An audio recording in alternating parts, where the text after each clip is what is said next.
Hello, my name is Julia Streets and welcome to DiverCity Podcast, talking about equality, inclusion and diversity in financial services.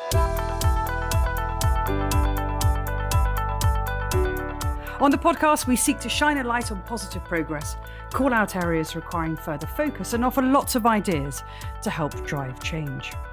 Disability is an incredibly important part of the diversity and inclusion debate, and I'm delighted to dedicate today's entire show to this essential topic, as I am joined by Diane Lightfoot, CEO of the Business Disability Forum. As a not-for-profit member organisation, Business Disability Forum supports businesses of all shapes, sizes and sectors to recruit and retain disabled employees and to serve disabled customers. Its 300 members now employ a significant 15% of the UK's workforce and range from FTSE 100 companies, government departments to financial services and far beyond. As part of her role, Diane has sat on a number of boards, including the government's Diverse Leadership Task Force and Disability Expert Advisory Panel, as well as the Institute of Coding. And her previous tenures include a role as Diversity of Policy and Communications for United Response, a leading national disability charity. So Diane, a very warm welcome to the show. Thanks for joining us. Thank you for inviting me. A pleasure. And so let's start off with the essential question. Why is disability so important? Well, disability is far too often the poor relation when it comes to talking about diversity. It often gets parked in the box of being too difficult, too sensitive. People worry about saying the wrong thing, so they say nothing. And yet it's the one aspect of diversity that can and most likely will affect all of us. A lovely stat for you, 83% of disabilities are acquired rather than being present from birth. So surely it's one area of diversity that we all should be talking about, although perhaps that's precisely why we don't. I'm often asked about the business case for disability, and it's 2019 and you shouldn't need a business case for doing the right thing. But there is also a very strong business case for attracting a really diverse talent pool that includes disabled people. And there's a long way still to go. So we're told that around 80% of the UK workforce is currently in employment. When you talk about disabled people, that figure drops to 51%, so only just over half. And it's much, much lower for specific groups. So for people with autism, only about 15% in employment. And for people with a learning disability, it's just 6%, which is pretty woeful. On a more positive note, having worked in the sector for 15 years, I've seen firsthand how people's lives can be transformed by getting a job perhaps for the first time in their lives. And the business benefits and the individual benefits are huge. So that's why it matters so much to me. And you were saying at the beginning about it's a topic that some people don't want to talk about as well. Let's talk about some language and some definition. How do you define disability and what sort of language should we be using? Well, our current remit is that we cover disability and long-term conditions. So technically, we cover anything that comes under the scope of the 2010 Equality Act. And that definition is that you are disabled if you have a physical or mental impairment that has a substantial and long-term negative effect on your ability to do normal daily activities. And in this context, long-term is over 12 months. But our stance is always to advise organisations not to get hung up on whether someone actually meets the definition of the Equality Act. If you have a member of staff who has a bad back, why not get them an ergonomic chair or a sit-stand desk? It's really about making sure your employees can be as productive as possible. And whether people refer to disabled people or people with disabilities is something that's changed over time. So the social model of disability is really saying that people are not inherently disabled. They are disabled by a society that is not designed for their needs. So, for example, if we had ramps everywhere instead of steps, people who are wheelchair users would not be disabled by their environment. That said, other countries prefer to say people with disabilities because it puts the person first. And certainly when we're doing work with a global audience, I often explain why we use the terminology that we do, because people have obviously personal feelings around that. Some people who have a condition that falls under the Equality Act, so a mental health condition does, for example, would never dream of describing themselves as disabled. So that if we can just get to the stage where people talk about what support they need, that is going to get us a much more productive response. There are some things that are worth knowing, though, about disability. So one specific is talking about a wheelchair user rather than someone being in a wheelchair or wheelchair bound. And a small plug, if I'm allowed, is that we have some guidance on that. We have a guide called Welcoming Disabled Customers and one called Meetings Matter that helps to debunk some of the myths and also get over the bit where people are so worried about saying the wrong thing, they say nothing, and then someone doesn't get the support they need. And can we find that on your website? Is that somewhere we can go, or you point us to? The top tips are on our website. Yes, absolutely. And I think there's also some really important language around, we tend to refer to, or organisations refer to, disclosure or declaration of disability. And both those words have really negative connotations. I mean, you would disclose the fact that you had points on your driving licence, or declare the fact that you were smuggling too many pairs of jeans back from New York. It's not something that is positive. And if you compound that with the fact that that question often gets asked on an application form right next to the bit about criminal record convictions, you're already positioning it as something negative.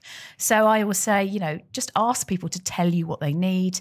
If you have an organisational culture that is maybe a sort of softer one, asking people to share their stories, but really being mindful of not having language as a barrier. And this point that you make, which really shocks me actually, that 83% of disability is acquired during kind of the working environment, if you like. I'm very interested whether there are particular disabilities that are common to certain industries, or are there any insights you can offer about how disability representation, for example, in financial services, shows up today? Well, in terms of disabilities being acquired, given that we're talking about non-visible disabilities and health conditions, so they can affect any or all of us. So conditions like diabetes, MS, cancer, they are not sector specific at all. There are some sectors where musculoskeletal conditions are more prevalent. So construction, for example, as is also hearing loss in construction, and back injuries are common in caring professions. When you get to the financial services sector, so the first thing to say is obviously it's a huge sector with a huge range of jobs. So of course you could have people with any variety of disability or long-term condition. That said, particularly in the more kind of tech and professional services end, we do see more around neurodiversity. So often a higher percentage of employees with autism or with dyslexia. And in some cases, we're seeing organisations doing targeted recruitment initiatives, particularly in the tech space, because they realise they need the skill set that someone with autism may well have. There's a really important caveat to all that, which is that data can drive the wrong behaviours. So it's very easy for organisations to fall into a trap of thinking, I need someone with autism to do a technical job, which is not necessarily true. It is also not true that everyone with autism wants to work in tech. I was talking to somebody who works in an autism charity and runs an engagement program with employers. And one of the young people who's a candidate said, please, I know I have autism. I don't want to do tech. So it's really important that there are other options for people as well. The other thing to say is that even though we're in 2019, there are still a lot of people that get into adulthood and get into the workplace without a diagnosis. So you'd be surprised how often we get a call to our advice service about someone who perhaps isn't getting the required standard in their report writing, and it turns out they've got undiagnosed dyslexia, or someone who is about to have performance management because they're not paying attention in a meeting, and it turns out they're trying to conceal the fact that they're losing their hearing. So there can be an awful lot going on, and a great complexity, which is why it makes it so interesting. And I'm interested to know whether or not within organisations, because of the environmental factors, you were talking earlier about ramps, for example, and access, and therefore working conditions and environments. So there are certain things that organisations should be very mindful of with respect to disability. The short answer is yes, and a couple of things really. The first is around inclusive design and building in accessibility at the beginning. So that's not just about physical access to buildings, though, of course, that's really, really important. And I am still surprised by how many brand new buildings are not as accessible as they could be.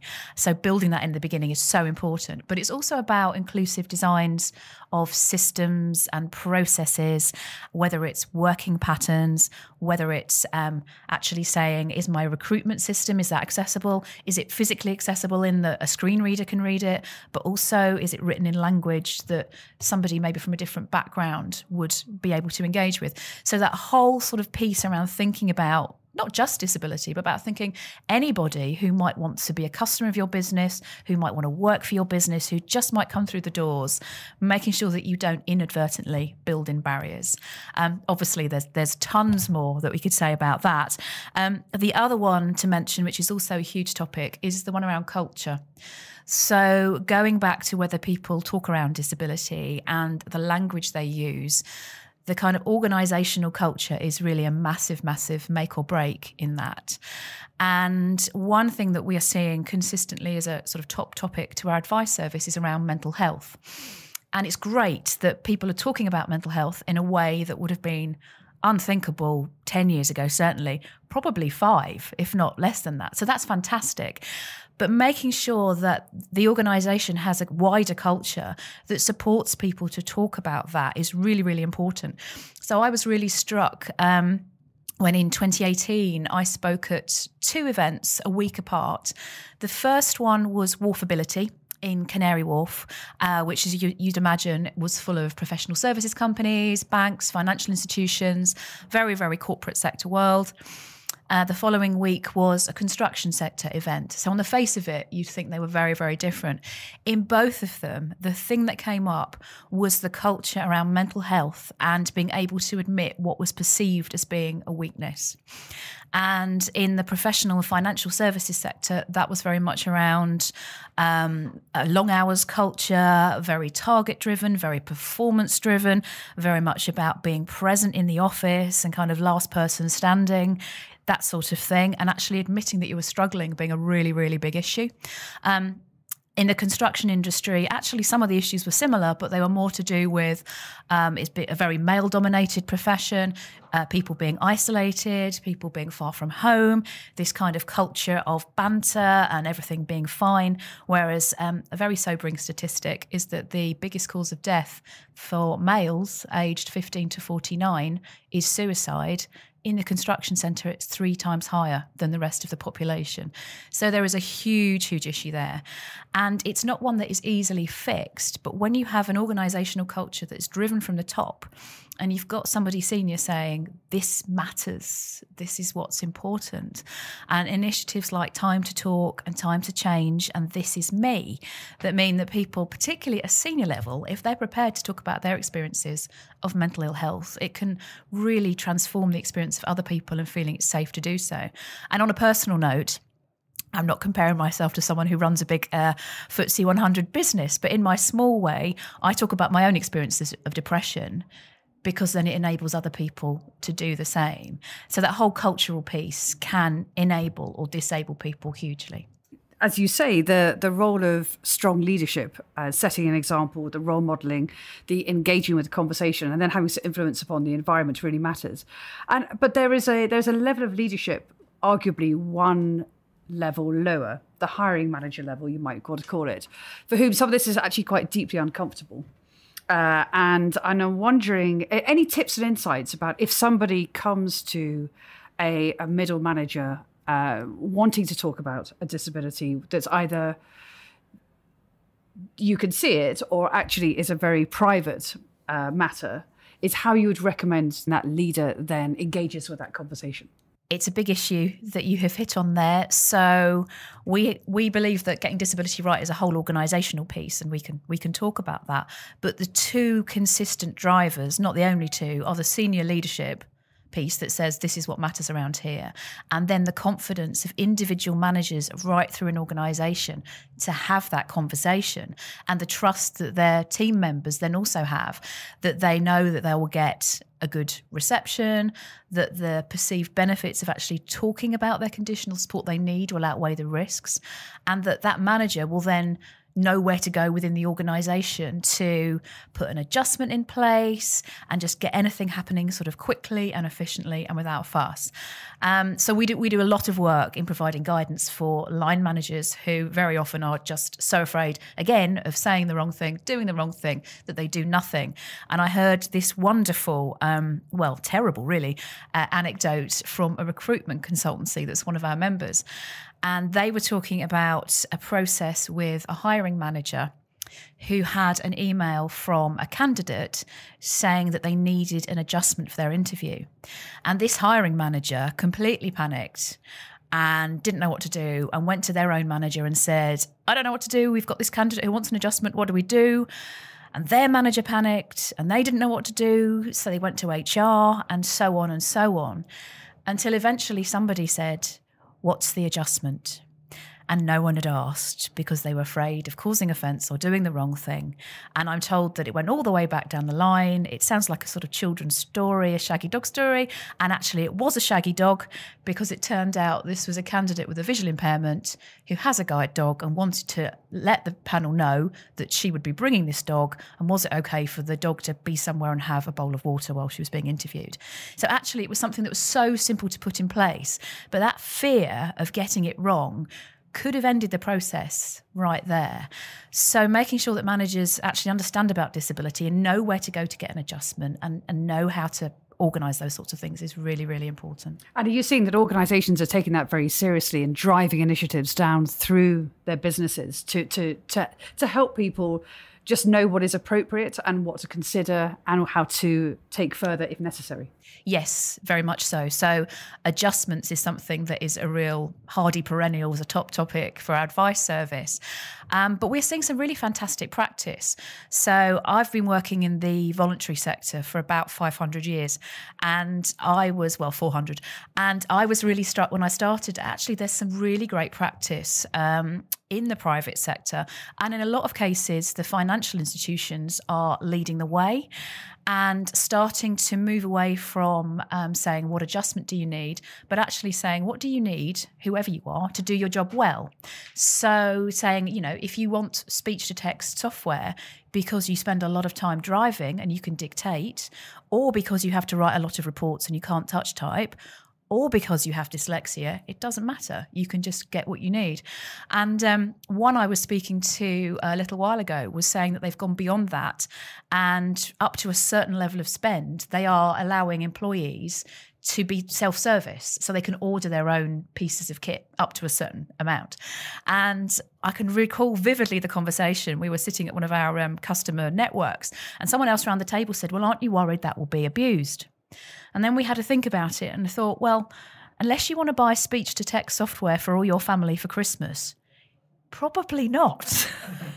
So actually, there's some really good stuff happening out there and people sharing good practice. So that's really encouraging. And of course, what's wonderful about that is you're getting some great insights into what your organisation needs. Either they've articulated what they need publicly, or actually very privately, just going out and that will tell you some of the trends going through your organisation and what people are thinking about, and also how that changes over time, which is important, because I imagine that disability also shows up in many different ways, in many different forms, and also at different times. When there are very particularly, talk about mental health, very stressful times, then consideration needs to be given in a slightly different way as well, which is fascinating. Oh, you talk about technology. I'm really fascinated by the role of technology, both within workplaces and on a personal level. And you talk about the speech dictation software, etc. Have you got other examples of great tech that organisations should be thinking about? Well, we have a technology task force, and slightly laughably, it was set up 11 years ago with the idea that it would run for maybe 2 or 3 years, I guess with the idea that technology would be fixed by then. And of course, technology in the last 11 years has grown in a way nobody, or certainly I, couldn't have predicted. And there are two kind of main strands we think about. One is around that personal assistive technology piece, so like the speech-to-text software. and also things like even sort of mainstream personal technology. So, for example, iPhones are not particularly developed for a visually impaired customer, but they tend to be very, very popular with people with a visual impairment because the functionality is really, really good. There's also some amazing things that are happening around artificial intelligence. I remember meeting somebody who's registered blind, completely blind, who has a smartphone that will take photos, and there's various programs that do this, that will take photos of objects around him or people around him, and because it's learned, built up data and AI, it will tell him the rough age and gender of the person. And it will tell him what objects are on the table, even down to sort of what brand of phone. And for that, it is completely revolutionised people's lives. And we did have a bit of a laugh around it because this was over dinner and everyone was trying to make faces to make themselves sort of look a bit younger. And I can tell you that if you ever get that technology, smile, because it's more flattering if you smile than if you don't. But with uncanny accuracy, it was saying, I think this is a 45-year-old woman looking happy. So that makes a huge difference to him and knowing who's around him. It's also really interesting seeing just the difference in technology over the last few years. So a recent event of ours, someone from one of our member organisations who himself works in accessibility, he also is registered blind, though he has some sight. And he was talking about being at university and studying, I think it was accountancy, and having assistive technology that was a massive magnifying glass and some captioning software that, if he was lucky, probably caught every other or 1 in 3 words. And now the captioning software that is just inbuilt into many programs and smartphone technology has made a huge difference in how he can live his life. And then the other piece is building in accessibility into the mainstream.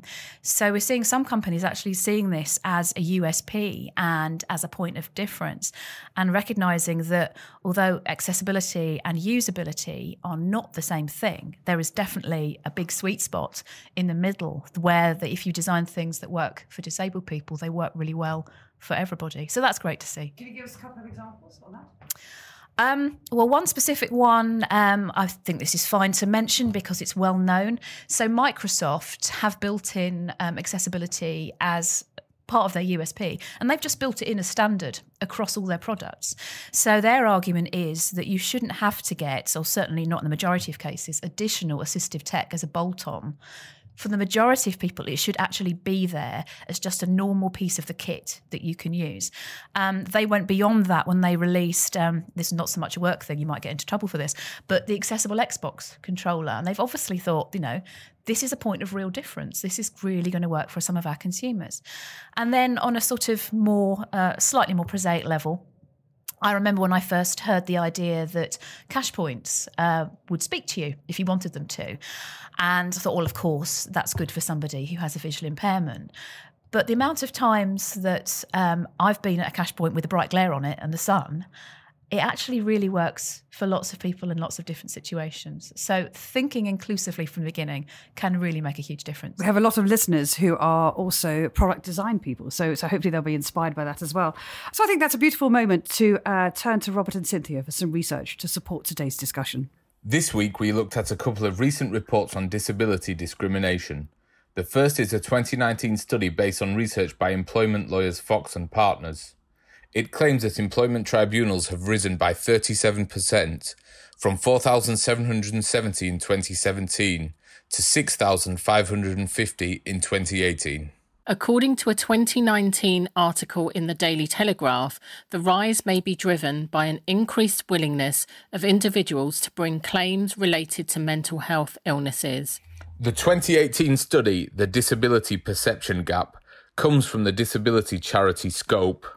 Here are a couple of the findings. 1 in 3 disabled people feel there's a lot of disability prejudice, and 1 in 3 people see disabled people as being less productive than non-disabled people.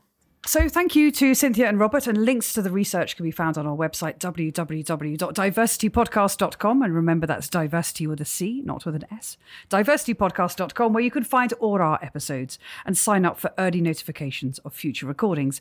Please do follow us on Twitter at DiversityPod, and Diversity Podcast is available on Bright Talk and all good podcast channels. We'd love a rating because it all helps to promote the show. So, Diane, let me just ask you about the recruitment process, because clearly there's an increasing awareness in the challenges of recruitment. And I'm wondering to what degree not only awareness of the contribution of disability, but also the conversation might be changing. It definitely is. And that's something that I'm really, really pleased to see. So I've noticed a real shift in the conversations I'm having, probably in the last sort of 6 to 8 months. And before that, my kind of routine to employers around disability was very much around the retention piece and very much about supporting people as they acquire a disability, or even supporting people to tell you about an existing condition and what support they need. And of course, that's really, really important. But more recently, I'm really encouraged to see organisations across a range of sectors saying, actually, it's not just retention, it's about recruitment. We cannot afford to exclude any talent pool. We certainly can't afford to exclude disabled talent, and coming to us and saying, actually, how can we get better at attracting and recruiting, and then, of course, retaining disabled talent within our business. And of course, that in itself is probably a topic for an entire podcast. But it really starts with the whole attraction piece and the employer brand. And as a candidate, does what I'm seeing, does the job, does the language, do the images, do they represent or reflect someone like me? Will I fit there? Does this look like somewhere that will want me for who I am? We often use the expression bringing your whole self to work. Is that somewhere where I can bring my whole self to work? And our recruitment agencies helping with that process? Do you think that there are things that the recruitment agencies should be doing? Are they changing as well? Some of them are, and some of them are in our membership. I definitely think that agencies have got a real advocacy role to say in just not necessarily even challenging clients, but saying, actually, if you change this language, you will attract more people. And even things like we found through the Diverse Leadership Task Force that you mentioned right at the beginning, by increasing the application window by, say, a week from 3 weeks to 4 weeks, can have a dramatic difference on the amount of disabled candidates who apply. And then, of course, when you get into the processes, why that is? Yeah. I don't know why. I wish I knew why. I can only imagine that maybe it's more about checking out the detail of the job. Maybe it's about checking out whether there's flexibility, whether there's adjustments. Maybe it's about digging deeper into the organisational messages and culture and saying, actually, is it worth it? Actually, do they mean it? But it does make a difference. And then, of course, there are practical things around if you have a jobs portal, is it accessible? Can people apply in different ways?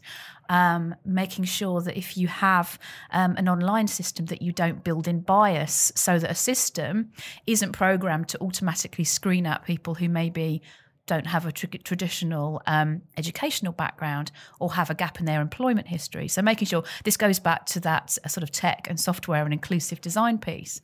And then once you get to interview and assessment, thinking about how you do that, we're seeing a move away from lots of our members from timed tests. I met with a recent graduate who wants to get into the tech sector, and she said, I'm neurodiverse. I've got to do a timed test. I don't know whether to tell the employer that I have a neurodiverse condition and ask for more time. I'm worried if I do that I might get it marked down just as a candidate. I also know that if I don't ask for it, I won't finish the test and I won't do well. So actually removing that for everyone, and the amount of stress that doing a time test does is not good to help anyone perform.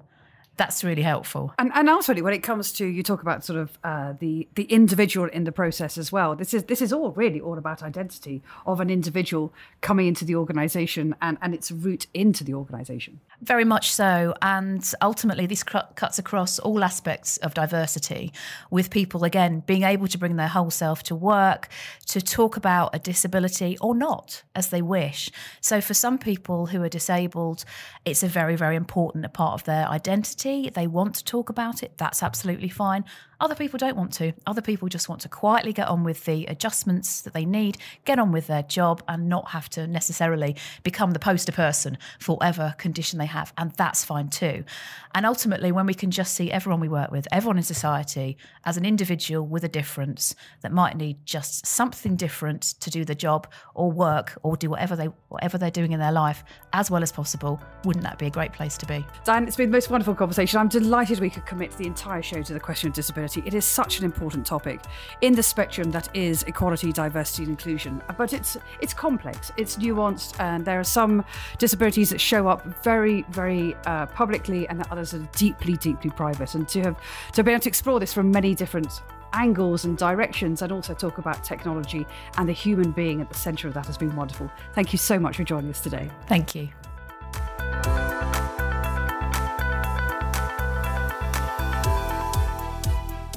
This episode of DiverCity Podcast was produced by me, Kieran Yates, on behalf of Julia Streets Productions.